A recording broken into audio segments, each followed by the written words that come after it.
All right, so today you already know, what we're doing. She's next, the second dragon character that I have. I count the other one as the first one, but anyway, I love her so much. Well, you heard her, she wanted to go, so let's go. Make sure you guys like, comment, subscribe if you're new. Don't forget to share the video, guys. If we hit 3,000 by the end of January, $50 will be given out to some random person. Ain't that crazy? Ain't that free money? Anyway, just make sure you like, comment, and subscribe, so that way I know that you actually did it. Comment. But anyway, other than that, make sure you guys, let's go right into the video. All right, so Drakhan, Demiurge Drakhan. Okay, so as you can see, she got 13,000 health, 41 crit, 158 crit, 2,000 attack because of things. But anyway, other than that, let's get right into what she is, how she is, what she does, all that other stuff that y'all care. So I got her 2 of her skills max, and her 3rd one I'm still thinking about maxing. Maybe not. I don't know. I really don't really care for it. But anyway, let's start off with the chain attack this time. Chain attack, chain companion effect, damage dealt by skill chain attack of the casters increase proportion to the max HP instead of attack, and always has elemental advantage, which means she is always going to do elemental advantage. Dual attack damage dealt increases proportion to the max HP, so you already see where this is going, right? And then we got Dragon Ruler Breath, attacks and enemy damage dealt increases proportion to the max HP instead of attack, and additionally increases inversely proportion to Demiurge Drakhan's current health. Enemies killed by this cannot be resurrected or revived, which is actually pretty cool. And also, the way that I usually do it is I do this one first, this one, and then that one, because that's the last one that's left. But anyway, other than that, let's get to our second skill, which actually I love a lot. Grant show your loyalty and a barrier to all allies except the caster for 2 turns. Barrier strength is increased proportional to the max HP, increases penetration of all allies for 2 turns, and gains an extra turn. So when she does this, she gains an extra turn. That's why you do this first, because you go boom, boom, and then after that, your turn already done because you went boom and then boom, right? But anyway, other than that, obviously barrier, we know what a barrier is. We know what that is. Show your loyalty. Takes 50% of damage suffered by Demiurge Drakhan in their place. Health cannot be reduced by below 1 by this effect, and it's irremovable. So what does this do? Basically, so I'm pretty sure you put that on the enemy, if I remember. Grant show your ally and the barrier to all allies. Okay, so you put on all allies, right? Well, I'm gonna show your loyalty. I don't know why I said show your barrier, right? Attacks 50% of damage suffered by Demiurge in their place, which means it takes 50% of damage suffered by Demiurge Drakhan in their place. I mean, it's about the max that I can say, man. I'm sorry, but anyway, other than that, that's the hero stuff. Why did that go away? I didn't know I could do that. I'm gonna be honest. What was that? I don't know what that was. Anyway, over that, you want her, obviously you want everybody upgraded. Costumes. She does have a costume, which is from the boss battle, guild, like world battle, world boss, whatever it's called.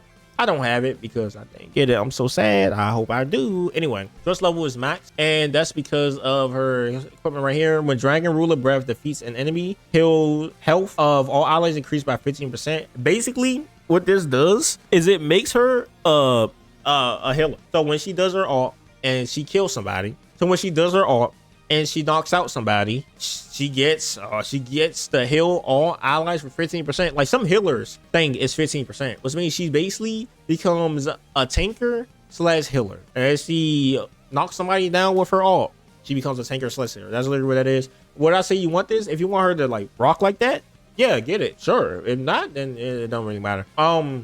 You know, she a health unit, so you don't want health on the team thing. I'm using this right now, but to be honest, if anything, I'll probably use the assassin ones, if anything. I'm gonna lean more towards using the assassin ones, if anything, but you know, I don't have that right now, so I just use this. I mean, you could also use this as well if you want, but I'm going for the assassin ones, to be honest, to be real with you. Now, wherever I want to see the stats that you can run with her. See, now the thing is, I like to run the immunity set, because you know she moves slow and you don't want her to actually get stunned, because she the one that's granted, like she's the one that's the survivability for your team right now, right? So I run immunity and swiftness, and the sub steps you want is like, obviously you want some defense, you want some resistance, but she's mainly a HP scaler. Like you can get some crit if you want, you can get some speed if you want.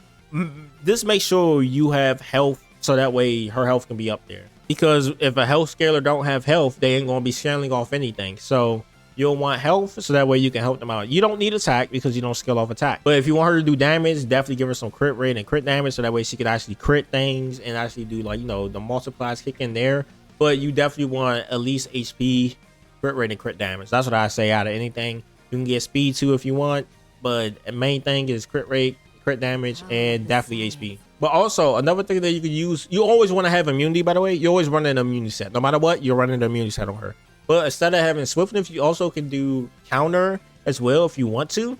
It's honestly like counter is pretty good as well. I just want to use swiftness as immunity because I'm grinding that sage anyway, so I'm gonna have a lot more of these in the counter sets. But let's get into what you want on her when it comes to her weapon. Now, one that you can do is the one that's like on her thing right now, which is momentum plus 5% priority to the caster when using a single target. You can get it at 6 stars as well.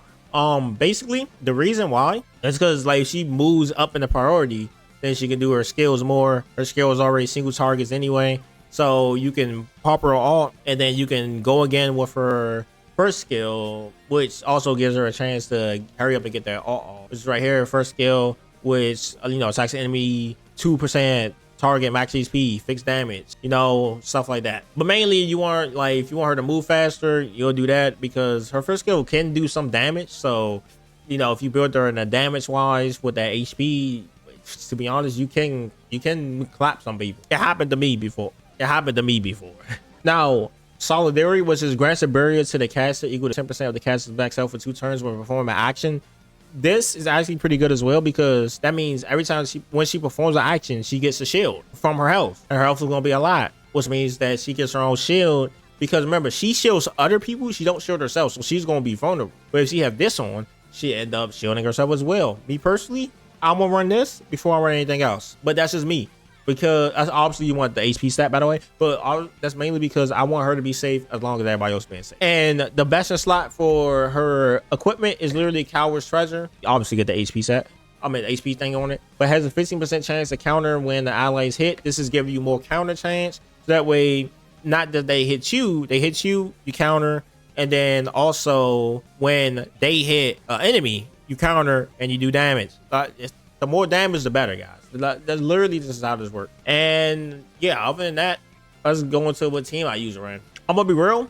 I use her in certain teams for certain equations, but at the end of the day, this is kind of the team that I rock with. Or these two, then when they click on it, like these two together with another damage dealer and 2 damage dealers, or her or these 3 together with a damage dealer, just in case if it's like way too hard like content and I'm just getting clapped. I'll run this and they're just sustain like crazy while she just do damage and do overtime damage and dot damage. Like, it's crazy. But anyway, other than that, I mean, that's about it. That's Demiurge for you. That's the Demiurge we all see today. Make sure you guys like, comment, subscribe if you're new. Let me know how you build her. Me personally, I build her mainly for the tankiness. And also, obviously, you're going to build her for the tankiness because it's literally in her kit.